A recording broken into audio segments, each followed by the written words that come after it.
Most people aspire to find a high-paying job to afford their lifestyle. Those with a little more imagination might attempt to win the lottery or make a fortune on the stock market. But still, others are determined to find ancient treasure worth unbelievable sums. Today, we're looking at 10 treasures nobody can find. Lima is the modern-day capital of Peru. Though it hosts most of the commerce of this Latin American country, it's not home to any treasure. But that was not always the case. When Spanish conquistadors conquered the Incas in the 16th century, they collected the bulk of their wealth and hoarded it in Lima. But unsurprisingly, the residents of Lima were unhappy with the hostile takeover and threatened to revolt in 1820.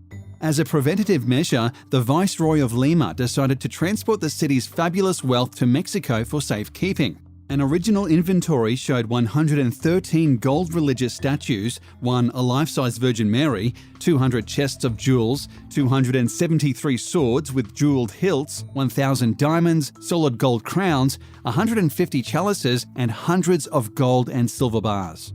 Now, there are rumors that the treasure was buried off the coast of Costa Rica on a remote destination called Cocos Island. The site, credited by some as the inspiration for Robert Louis Stevenson's Treasure Island, is uninhabited and around 350 miles off the coast of Costa Rica, of which it is a part.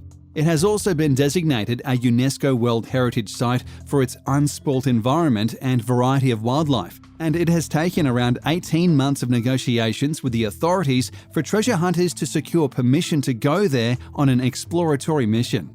Several men have lost their minds and most of their lives searching for this treasure to no avail. Nowadays, many people around the world, and especially those in Britain, remember the name King John as the arch-villain king in the Robin Hood story. He is known as the Bad King John because he instituted a number of taxes, making the population extremely poor and helpless. But he is also known as one of the richest kings and monarchs in the history of Great Britain, and legend says his treasure was lost and never found. The legend of King John's lost treasure is more than 700 years old and has been told from mouth to mouth since the early 13th century. The story goes like this. The despicable king realized that the local population would revolt if he didn't move his massive fortune. When his army tried to cross the mudscapes of the tidal estuary that Britons call the Wash, rising waters caught his baggage train. The wagons and their contents, including the king's treasure, were lost.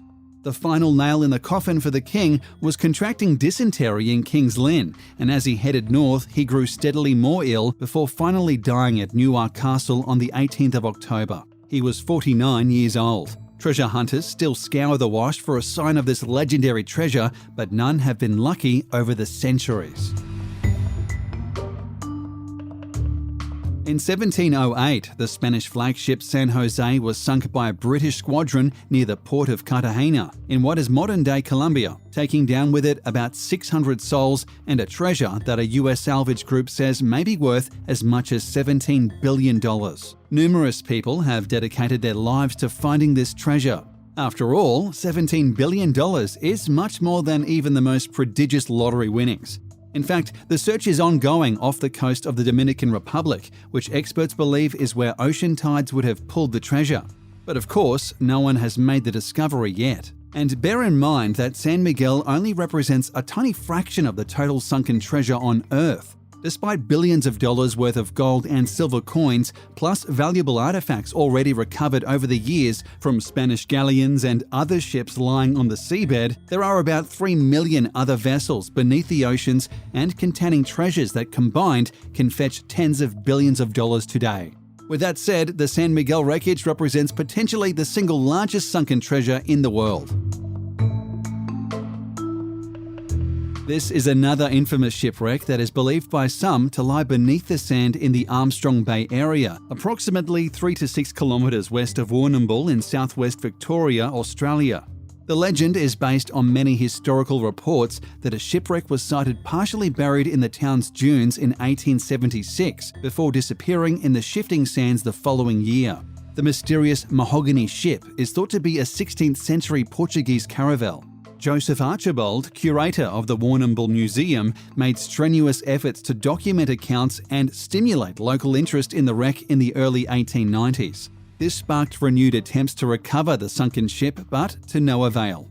One theory was that the ship was the galleon Santa Isabel, which had sailed from Peru in 1595. A second theory was that the wreck was the ex-Spanish ship Santa Ana, but the most popular theory is that this was the first European ship to reach Australia, bound from Portugal. For more than 28 years, the Portuguese-speaking communities of Victoria come to the city of Warrnambool to celebrate what they believe to be the discovery of Australia by Portuguese navigators. But regardless of its mysterious origin, the mahogany ship met a terrible fate, and the rest has been lost to history.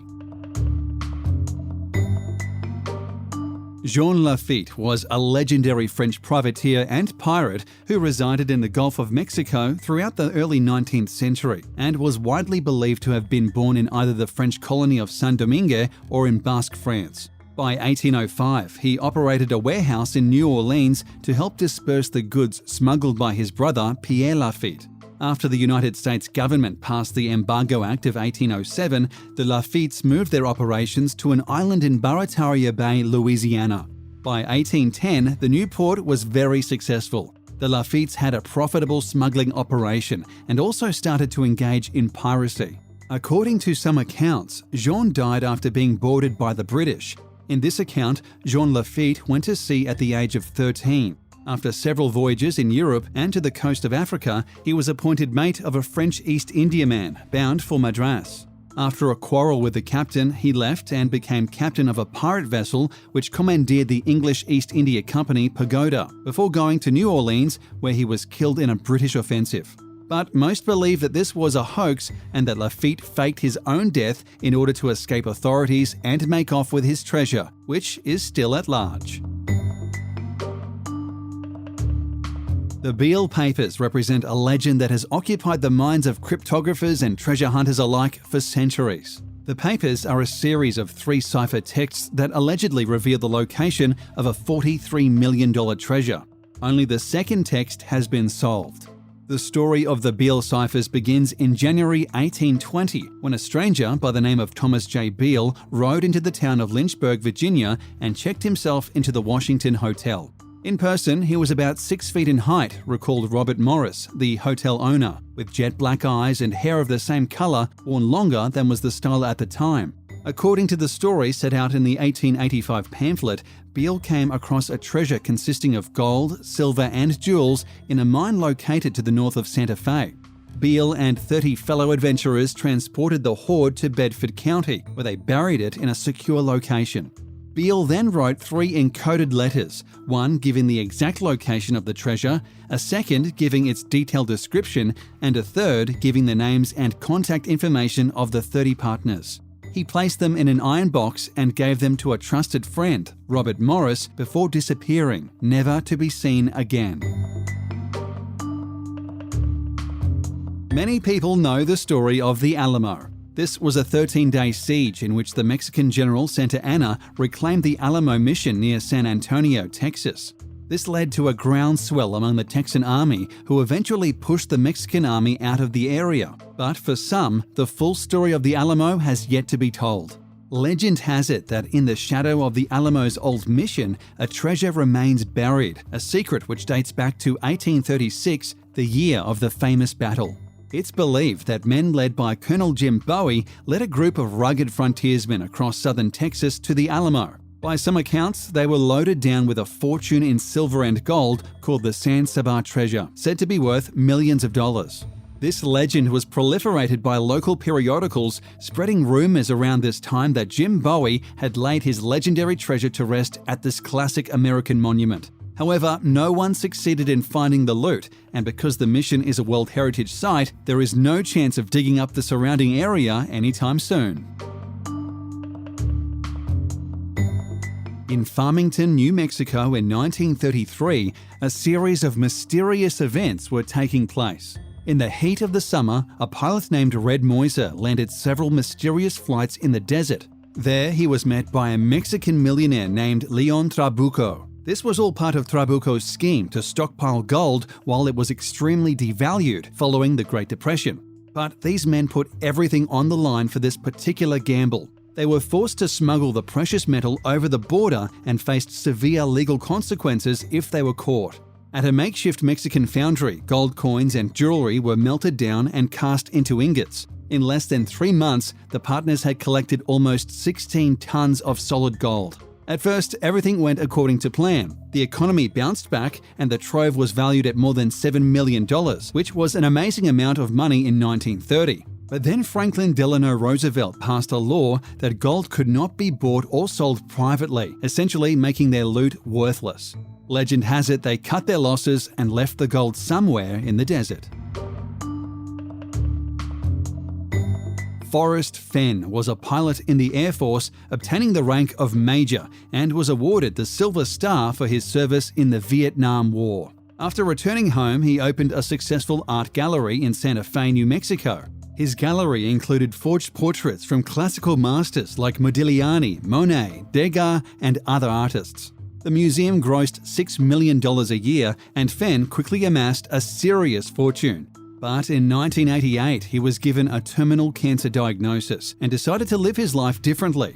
He hid the bulk of his wealth somewhere in the Rocky Mountains of the United States and even wrote a cryptic poem to put hunters on the right path. This prompted a treasure hunt in the Rocky Mountains of New Mexico, Colorado, Wyoming, and Montana. At least 4 men have died in recent years searching for the treasure.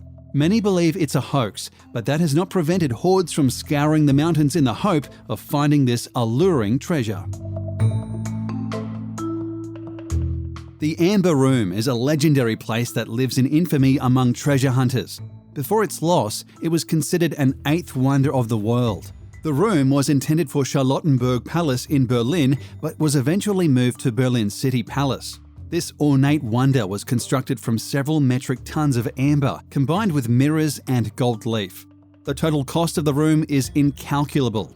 It was given as a gift to Peter the Great, moved to Russia and expanded until it covered an estimated 180 square feet. In 1755, it was again moved, this time to the Catherine Palace in Tsarskoye Selo near St. Petersburg. During World War II, desperate officials at the Catherine Palace hid the national treasure behind wallpaper in an attempt to stave off art-crazed looters of the incoming Nazi army. Though a replica is on display in Warsaw, the original has never been found. Since the end of World War II, historians, art lovers, and treasure hunters alike have sought the lost Amber Room, looking in silver mines and shallow waters, investigating stories of shipwrecks in the Baltic Sea and secret caves in the German countryside. It's still missing in action.